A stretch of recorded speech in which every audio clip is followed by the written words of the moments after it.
David Gao, who is a senior portfolio manager at Edmond de Rothschild Asset Management, which oversees about 100 billion euros in assets. David, good to see you here in Hong Kong. Good morning, Suzanne. David, what do you think about the markets right now, especially as we have Moody's cutting European banks' subordinated debt? But I guess the biggest fear is about more, sovereign credit ratings downgrades themselves. Yeah, I think the pain is on, the stress is on. You've got financial markets sending warnings to the global world. You've got, on the other end, a population in Europe which is probably still not feeling the pain enough, and you've got politicians stuck in the middle.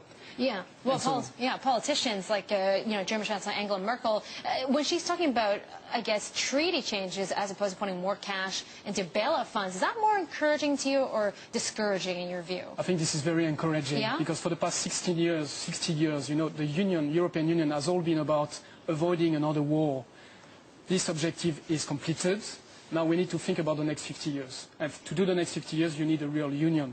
And you've never seen the European leaders spending so much time together, days after days. And in that respect, this is great news in my view. Yeah, but they're putting on a very ambitious timeline. They're looking at January of 2012. That's a little over-optimistic in your view? I think, where we stand now, we may see further volatility in the markets. Right. But again, if you look back at what is the objective, it's really to create a proper union with a centralized power, with some proper means in terms of taxation. And 2 months, 3 months, a year is not so much. Okay, well, the markets have been calling for immediate action, big action coming from the European side. Do you think, in some ways, these comments coming from German Chancellor Angela Merkel might be the end solution here? They should help to stabilize the situation at least, and this is what we need. And the markets as well. I think we need to avoid massive distortion on the short term, and we don't need to rush for massive response. Right. So in that sense, I think that the pressure is on and things are moving. And when I look at the valuation in the markets, a lot has been priced in already, in my view. A lot has been priced in already. So would you buy at these levels? Is that what you're saying? We are buying Asia, absolutely. We think that, at this current level, we're at 1.4 times price to book for Asia. Either you believe that this is total chaos over the next 6 months, and then we go down to 1, or you feel like Europe has the means, and I think they have the financial means to respond. Europe is wealthy. There's still a lot of wealth in Europe. All you need is to reorganize it and be able to tax it properly. That's it. Once you're done, absolutely, and everybody evenly. So the thing is that once you're done with that, I don't see why Asia should pay the price. And when you look at the fundamentals in Asia, the GDP numbers and the Chinese policy, which has been in place for 2 years, I think everything has been done with huge discipline. And so Asia should be actually rewarded at some point. That's interesting. We're getting to that point. Yeah, so you think the sovereign debt crisis could be solved with more integration? China's doing okay. They have a lot of policy maneuvering that they can, they can unleash onto the market. So what are you buying here in Asia? I'm buying China. We're big buyers of China. I think this market has been punished long enough.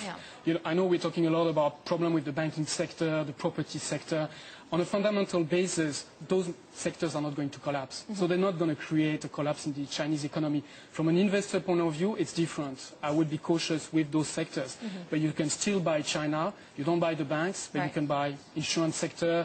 You can buy the coal sector. There's a lot of industrial sectors and consumption. Yeah, I'm looking at the makeup of the Asia fund at your company, and Samsung Electronics is their Taiwan semiconductor, so you believe in the technology shares still. And also Emphasis Technology, that's pretty interesting, in the emerging markets opportunities. Li & Fung, this is what I wanted to highlight because of the huge sales that we saw over on the U.S. side. Do you believe that the consumer is still well alive? I think the fundamentals are there and they're still holding very well. I think people will continue to spend, and the majority of the population have the means. So on that front, Li & Fung is still a healthy and structurally company. So yeah, this is a buy to me at this level. All right, David. It's good to talk to someone who sounds so optimistic on this Tuesday morning. Yeah, nice to see you. David Gao of Edmond de Rothschild. He's the, basically he's a fund manager at Asia ex-Japan Equity.